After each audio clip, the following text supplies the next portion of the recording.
Konflik yang berkepanjangan antara Israel dan Palestina, termasuk agresi militer ke Gaza dan Suriah, seringkali dipandang sebagai respons atas dinamika keamanan dan ancaman dari kelompok-kelompok bersenjata. Namun, di balik eskalasi yang tampak di permukaan, ada satu isu yang terus bergema di kalangan analis. Ambisi pembentukan Israel Raya oleh kelompok sayap kanan dan sebagian elit politik Israel, termasuk Perdana Menteri Benyamin Netanyahu. Konsep Israel Raya atau Greater Israel bukan hal baru. Gagasan ini berasal dari interpretasi ideologis atas wilayah yang, menurut narasi keagamaan dan nasionalis Zionis, seharusnya menjadi tanah bagi bangsa Yahudi. Wilayah tersebut tidak hanya mencakup Israel modern, tetapi juga terbentang luas dari Sungai Eufrat di Irak hingga Sungai Nil di Mesir. Dalam peta yang dikembangkan oleh pendukung gagasan ini, wilayah Israel Raya mencakup sebagian besar Irak, Suriah, Yordania, seluruh wilayah Palestina, sebagian besar Lebanon, bagian dari Mesir, termasuk Sinai, bahkan potensi penetrasi ke wilayah Arab Saudi. Sejarah mencatat bahwa gagasan ini bukan hanya wacana ekstrim semata. Tokoh Zionis awal seperti Theodor Herzl pernah mengisyaratkan bahwa wilayah Israel akan berkembang seiring bertambahnya imigran Yahudi yang datang ke tanah Palestina. Bahkan pada awal abad ke-20, dalam beberapa forum internasional, sempat muncul jawaban eksplisit dari tokoh-tokoh Yahudi mengenai batas Israel yang ideal, yakni dari Eufrat hingga Nil.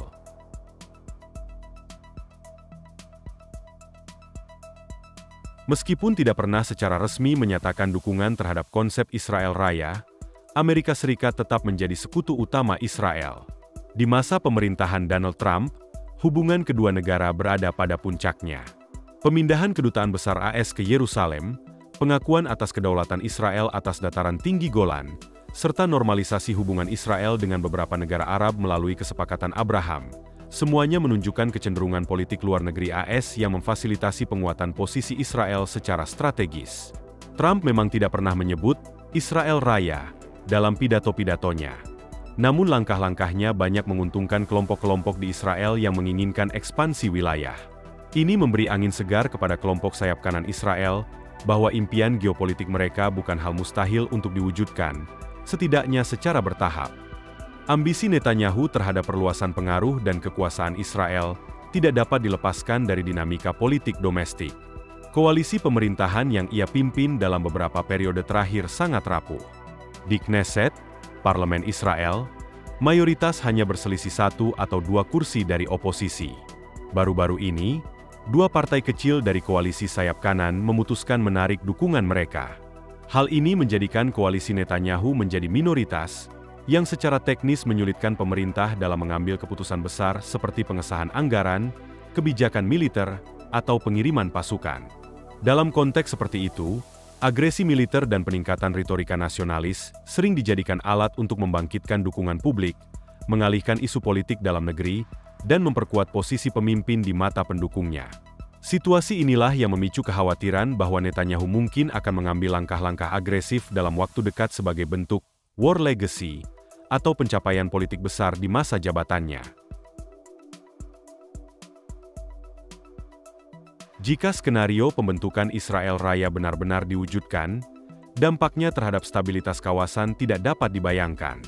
Wilayah yang masuk dalam klaim tersebut merupakan bagian dari negara-negara berdaulat dengan yurisdiksi yang diakui secara internasional. Artinya, setiap ekspansi militer atau klaim atas wilayah di luar batas resmi Israel akan memicu konflik berskala besar, melibatkan tidak hanya negara-negara Arab, tetapi juga aliansi internasional yang selama ini menjaga keseimbangan kawasan. Perlu juga dicatat bahwa sejak awal pembentukannya, Israel berdiri di atas fondasi politik kolonial. Mandat Inggris atas Palestina setelah Perang Dunia I memberi ruang bagi Deklarasi Balfour, yang menyatakan dukungan terhadap pembentukan tanah air bagi bangsa Yahudi di Palestina. Namun, tidak ada batas wilayah yang secara tegas ditetapkan saat itu. Inilah yang menjadikan batas teritorial Israel tetap menjadi bahan sengketa hingga kini. Berbeda dengan negara-negara seperti Indonesia yang menentukan batas wilayah melalui konsensus nasional dan pengakuan internasional, ekspansi Israel kerap berjalan secara sepihak melalui aneksasi dan kebijakan pemukiman ilegal di wilayah pendudukan. Meski ambisi membentuk Israel Raya masih hidup di sebagian kalangan Zionis, realisasi konsep tersebut dalam waktu dekat sangat kecil kemungkinannya. Selain keterbatasan politik dalam negeri, perlawanan dari negara-negara tetangga dan tekanan komunitas internasional juga menjadi faktor utama. Bahkan dalam situasi normal, tindakan ekspansi teritorial sudah dipandang sebagai pelanggaran hukum internasional. Apalagi jika ekspansi tersebut dilakukan terhadap wilayah negara lain yang berdaulat. Selain itu, keberadaan kelompok perlawanan seperti Hizbullah di Lebanon, milisi Syiah di Irak, dan kelompok perlawanan di Palestina menjadi hambatan militer serius bagi ekspansi Israel. Belum lagi pengaruh Iran sebagai kekuatan besar di kawasan yang konsisten menentang hegemoni Israel. Mewujudkan Israel Raya bukanlah perkara mudah. Meskipun gagasan ini sudah lama hadir dalam ideologi Zionisme dan terus hidup dalam wacana sebagian elit politik Israel, tantangan untuk merealisasikan kankannya sangat besar. Salah satu hambatan utama adalah keinginan Israel sendiri untuk menjalin normalisasi hubungan dengan negara-negara besar di dunia Islam, khususnya Arab Saudi. Bagi Israel, membangun hubungan diplomatik dengan Arab Saudi adalah tujuan strategis. Negara tersebut dianggap sebagai representasi penting dunia Islam karena statusnya sebagai penjaga dua kota suci, Makkah dan Madinah.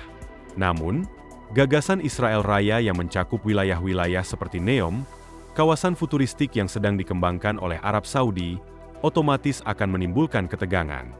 Jika Israel tetap mendorong implementasi konsep ekspansi ini, maka upaya normalisasi dengan Arab Saudi hampir pasti akan gagal total. Hubungan dengan Mesir pun tidak akan jauh berbeda. Meskipun kedua negara telah lama memiliki hubungan diplomatik dan keamanan sejak perjanjian Camp David 1979, Mesir tetap sangat sensitif terhadap ambisi teritorial Israel yang bisa mengganggu stabilitas regional. Negara-negara Arab secara umum telah melalui berbagai fase dalam hubungan mereka dengan Israel, dari permusuhan terbuka, perang, hingga kolaborasi dan bahkan normalisasi. Beberapa wilayah seperti dataran tinggi Golan, yang dahulu merupakan bagian dari Suriah, sudah direbut dan dikuasai oleh Israel. Dalam beberapa kasus, tampak seolah-olah dunia Arab memilih untuk menerima kenyataan, meskipun dengan rasa pahit. Namun, mengubah realitas tersebut menjadi legitimasi atas ekspansi besar-besaran seperti Israel Raya jelas merupakan hal yang berbeda. Realisasi proyek geopolitik sebesar itu dipastikan akan menimbulkan perlawanan masif, baik dari negara-negara tetangga, kekuatan regional, maupun komunitas internasional. Oleh karena itu, kemungkinan Israel bisa mewujudkan visi ini dalam waktu dekat sangatlah kecil.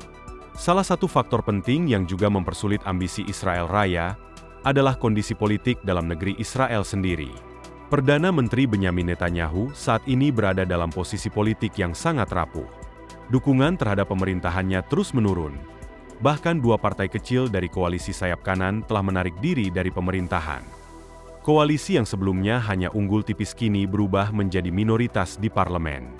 Dalam sistem parlementer, kondisi ini sangat membatasi ruang gerak pemerintah dalam mengambil keputusan strategis. Akibat tekanan politik ini, Netanyahu justru semakin mengintensifkan operasi militer dan retorika agresif. Perang dan ketegangan digunakan sebagai alat untuk menjaga stabilitas kekuasaan pribadinya. Di balik ambisi militer, tersembunyi pula masalah besar yang membayangi dirinya. Kasus korupsi yang sudah lama menghantuinya.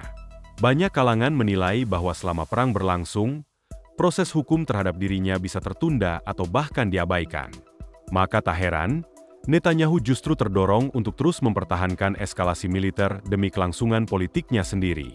Secara internasional, dampak dari ambisi Netanyahu ini juga tidak bisa dianggap remeh. Amerika Serikat, sebagai sekutu utama Israel, sudah sejak lama memberikan bantuan militer dan dukungan diplomatik yang sangat besar. Namun, keterlibatan Amerika dalam konflik yang makin luas dan kompleks akan membawa beban besar secara finansial dan diplomatik. Dalam konteks ini, negara seperti Amerika tidak bisa terus-menerus menyuntikkan dana dan bantuan tanpa mendapatkan hasil yang jelas. Apalagi jika pemerintahan di Israel sendiri berada dalam kondisi lemah dan tidak stabil.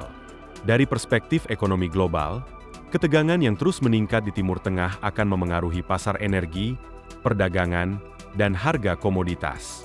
Amerika Serikat, yang berusaha meningkatkan ekspor produknya, termasuk industri seperti Boeing dan senjata militer, memerlukan kestabilan kawasan agar mitra dagangnya di Timur Tengah tetap punya daya beli.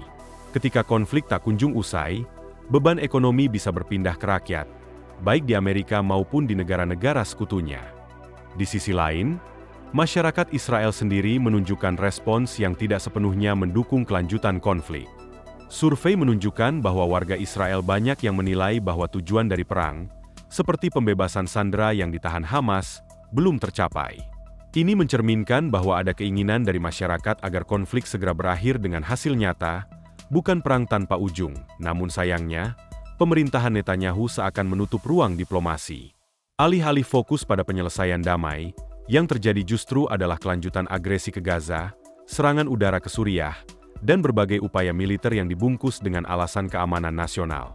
Salah satu dalih yang dipakai adalah perlindungan terhadap komunitas Druze, kelompok minoritas yang juga berperan dalam militer Israel. Namun, tindakan ini dilihat banyak pihak sebagai bentuk pelebaran pengaruh militer Israel dan upaya mengganggu stabilitas negara-negara tetangga. Dampak dari ambisi ini tentu tidak hanya akan dirasakan di Israel atau Timur Tengah saja. Korban sipil terus berjatuhan. Ketika konflik tidak berakhir, ketidakpastian geopolitik pun meningkat, memicu krisis energi, tekanan ekonomi global, dan naiknya harga barang-barang kebutuhan pokok di banyak negara. Negara-negara yang selama ini menjalin kerjasama dagang dengan Amerika dan sekutunya bisa terkena imbas, termasuk dari perubahan arah kebijakan yang semakin proteksionis. Pada akhirnya, masyarakat sipil adalah kelompok yang paling rentan menjadi korban dari semua ini, baik yang berada di zona konflik, maupun yang hidup jauh dari medan perang. Namun terkena dampak ekonomi global Israel Raya, sebagai konsep geopolitik, memang sangat sulit untuk diwujudkan. Tidak hanya karena perlawanan internasional dan hukum internasional, tetapi juga karena Israel sendiri tidak dibentuk melalui perjuangan batas teritorial yang jelas, melainkan melalui dukungan eksternal sejak masa mandat Inggris. Realitas ini membuat ambisi ekspansi seperti Israel Raya menjadi wacana yang selalu hidup, namun sulit untuk dijadikan kenyataan. Kecuali ada perubahan drastis dalam politik dalam negeri Israel, seperti berakhirnya kekuasaan Netanyahu dan munculnya pemimpin yang lebih moderat, maka eskalasi akan terus berlanjut. Dan semakin lama perang berlangsung, semakin besar pula kerusakan yang ditimbulkan, baik secara politik, ekonomi, maupun kemanusiaan. Gagasan tentang Israel Raya adalah refleksi dari impian geopolitik yang dilandasi campuran ideologi agama, nasionalisme, dan kalkulasi kekuasaan. Namun, ketika ambisi tersebut diwujudkan melalui jalur militer dan ekspansi teritorial, yang terjadi bukanlah pembentukan negara damai dan stabil, melainkan konflik tak berkesudahan. Dunia internasional perlu memahami bahwa di balik agresi yang tampak sebagai respons terhadap ancaman keamanan, tersimpan ambisi politik yang lebih dalam dan berbahaya.